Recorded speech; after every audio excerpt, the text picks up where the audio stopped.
President Donald Trump's tariffs are not confined to just Canada, Mexico, and China. They have become a global economic storm with widespread repercussions. This week, Trump reaffirmed his intent to impose additional tariffs on the European Union, while also extending similar trade restrictions across his partners in the Asia-Pacific region. The United States has historically maintained strong economic ties with both South Korea and Japan. However, Japan's response to these tariffs has differed from the global consensus. It appears more inclined toward reciprocating with its own tariff increases. In contrast, South Korea does not seem to support this approach. Instead, it is actively seeking measures to protect its steel and automotive industries from significant losses. The question remains, is South Korea pleading with Washington for relief, or is it considering shifting its trade alliances toward Canada or other Asian partners? Recent reports and urgent high-level ministerial discussions indicate that South Korea is making considerable efforts to secure an exemption from these tariffs. However, the country's increasing oil and steel trade with Canada suggests the possibility of a new North American-Asian trade alignment. What strategies will South Korea's minister, who has made frequent visits to Washington in pursuit of tariff exemptions, employ to align with President Trump's trade objectives?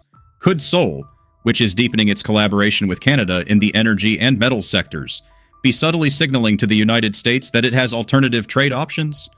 How will these evolving dynamics impact South Korea's economy? And will its diplomatic maneuvers against U.S. trade policies ultimately yield the desired results? Last year, the Trump administration frequently emphasized the significant trade deficit between the United States and South Korea, repeatedly raising the prospect of imposing tariffs on South Korean goods. The primary targets included steel, automobiles, and consumer electronics. For South Korean businesses, this scenario was deeply concerning, as a substantial portion of the country's exports are directed toward the U.S. market. When combined with exports to Europe, nearly half of South Korea's international trade is dependent on these critical markets. In such a high-stakes situation, and any increase in tariffs could send shockwaves through the South Korean economy. But how did tensions escalate to this point? Officials argue that there is no single factor driving this dispute. In recent years, South Korea has carved out a significant portion of the U.S. market by leveraging its advanced technology and high-quality manufacturing. President Trump, asserting that American manufacturers were at a competitive disadvantage against South Korean firms, introduced tariffs as a means to bridge the trade imbalance. His administration, which has demonstrated a willingness to engage in trade disputes, even with close neighbors such as Canada and Mexico, sought to bring South Korea to the negotiating table in a similar manner. Until this point, South Korea had been operating under the relatively secure framework of the U.S.-Korea Free Trade Agreement, Chorus FTA, which provided economic stability. Many South Korean officials were caught off guard, expressing their surprise at the aggressive trade measures, as they had not anticipated such diplomatic pressure.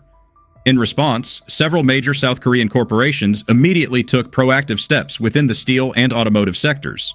Some companies explored expanding production facilities within the U.S. to mitigate tariff costs, while others signaled a willingness to absorb the additional financial burden if necessary. However, their primary objective remains clear: to secure exemptions from these tariffs and minimize economic damage.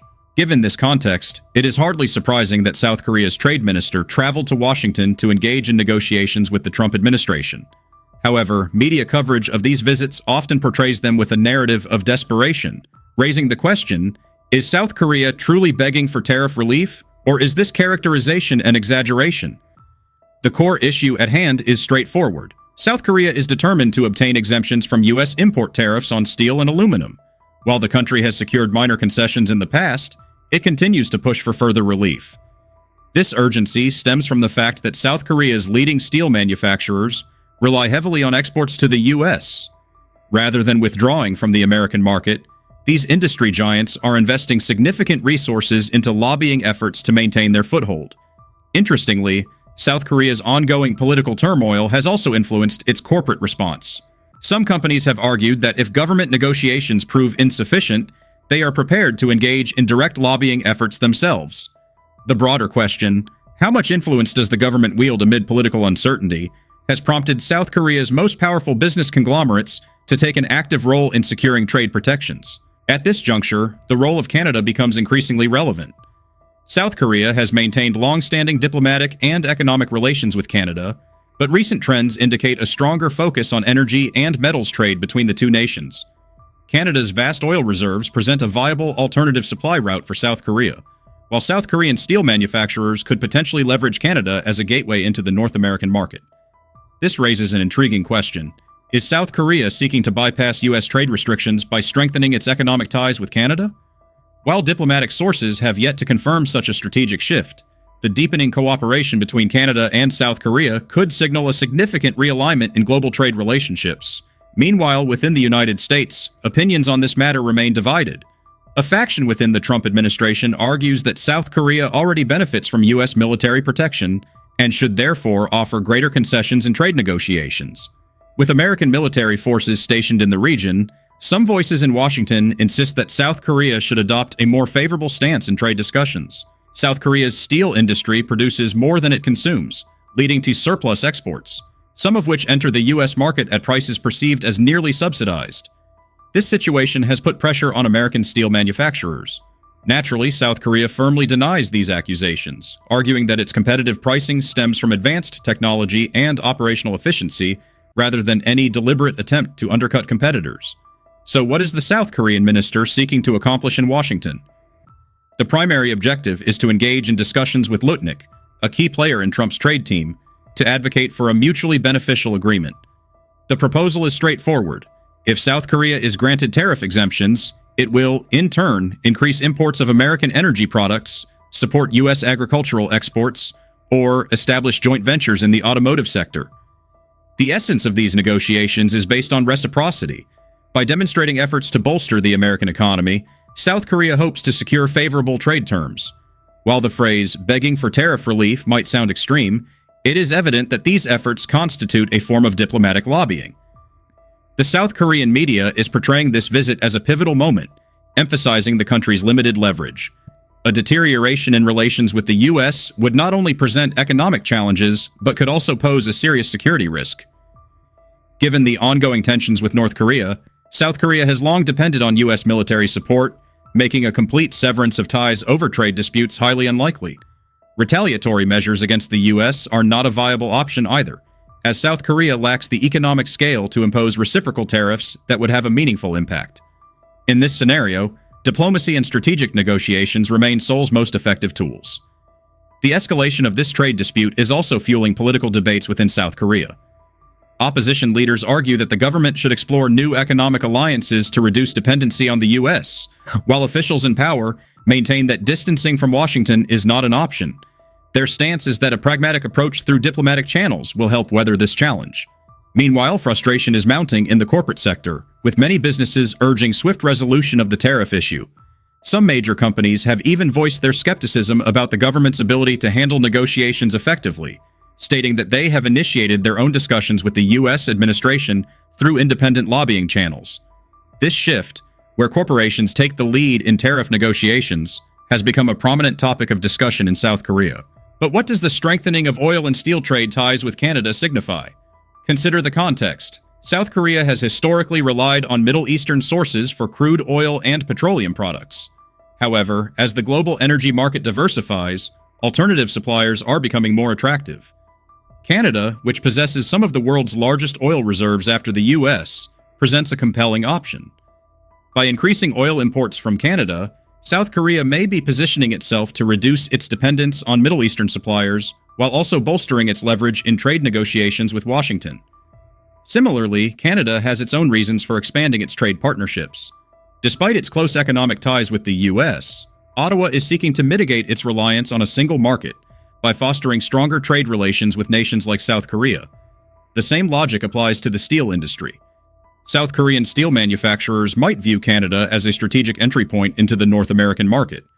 However, this is not a straightforward solution. Trade tensions between Canada and the U.S. over steel tariffs have already created friction, but Canada remains more open to negotiations than the U.S.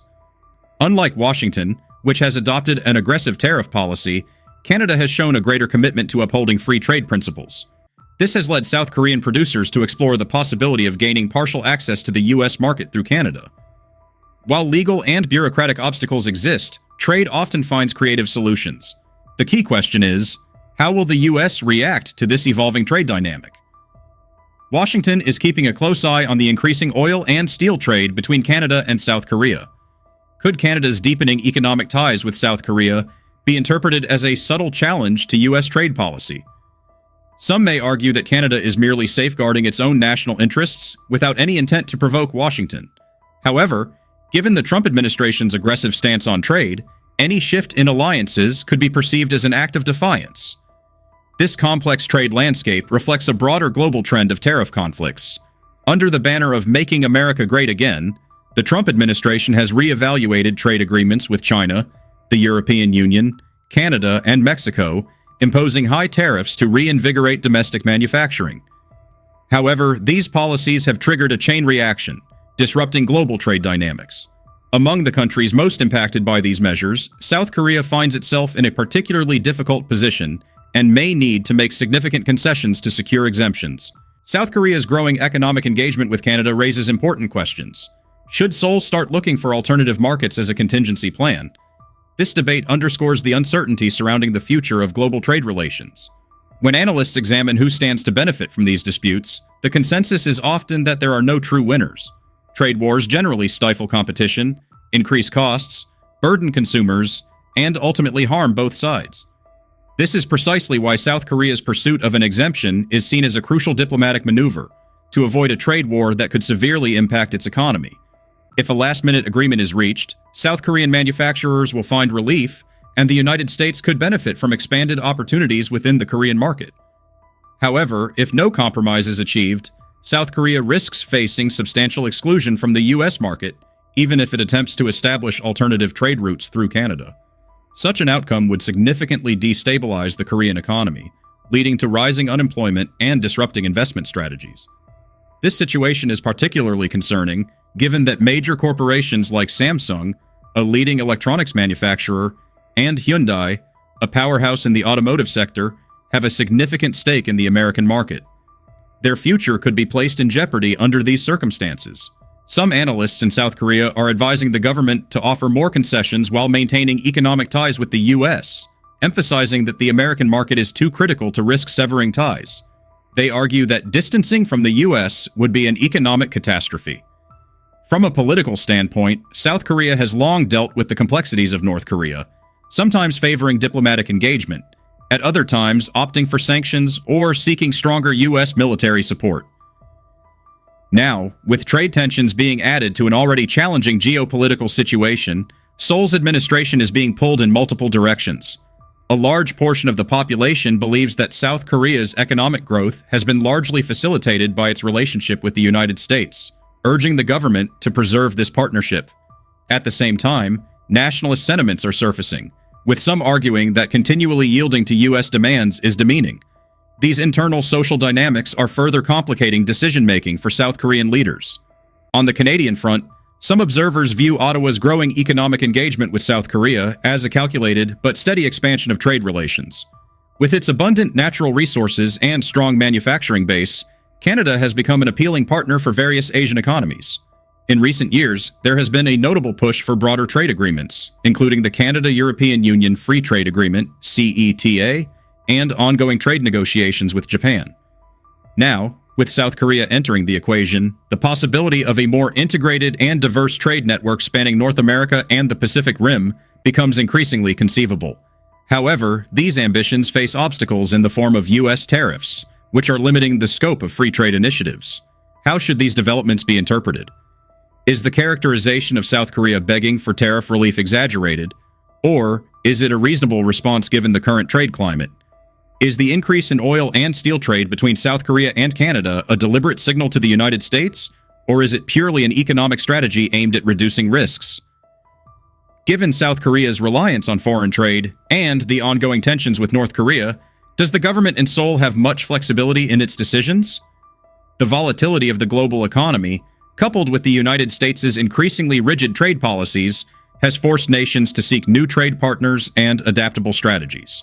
It is possible that South Korea is attempting to mitigate some of the risks posed by American tariffs through deeper collaboration with Canada. However, the idea of South Korea completely detaching from the U.S. remains highly improbable. A more likely scenario would involve Seoul negotiating a middle ground agreement with Washington while simultaneously strengthening economic ties with nations like Canada. After all, South Korea plays a key role in international trade, dominating industries ranging from consumer electronics to automobiles, steel products, and semiconductors. Meanwhile, Canada, with its vast reserves of energy and minerals, is an influential force in the global commodities market. If economic collaboration between these two nations intensifies while U.S. tariffs remain in effect, new trade channels and supply networks may emerge, potentially reshaping both the North American and Asian economic landscapes. Beyond these considerations, the central issue remains: what will come of the high-stakes discussions between the South Korean delegation and U.S. trade officials? The world awaits official statements from both sides. Will an exemption be secured, or will negotiations stall? It is possible that these talks are merely the opening phase of a larger trade negotiation, with discussions laying the groundwork for a broader agreement. The negotiations may include a range of topics, from increased agricultural quotas for American farmers to potential adjustments in automotive trade regulations. The ultimate outcome remains uncertain, but it is clear that a significant trade battle is unfolding. What are your thoughts on this? Will South Korea's approach to navigating these tariffs succeed, or will Washington intensify its pressure? What could be the long-term consequences of South Korea's increasing trade cooperation with Canada? Share your opinions in the comments. We will continue to monitor and analyze how these global trade tensions develop. Hopefully, diplomatic efforts will prevail, preventing the severe economic consequences that prolonged trade wars often bring. That's all for today's update. We appreciate you taking the time to watch this video. If you found our content insightful, we'd love your support. Please like the video and consider subscribing to our channel. Your engagement helps us continue producing valuable content. Be sure to check out another one of our videos, now appearing on your screen.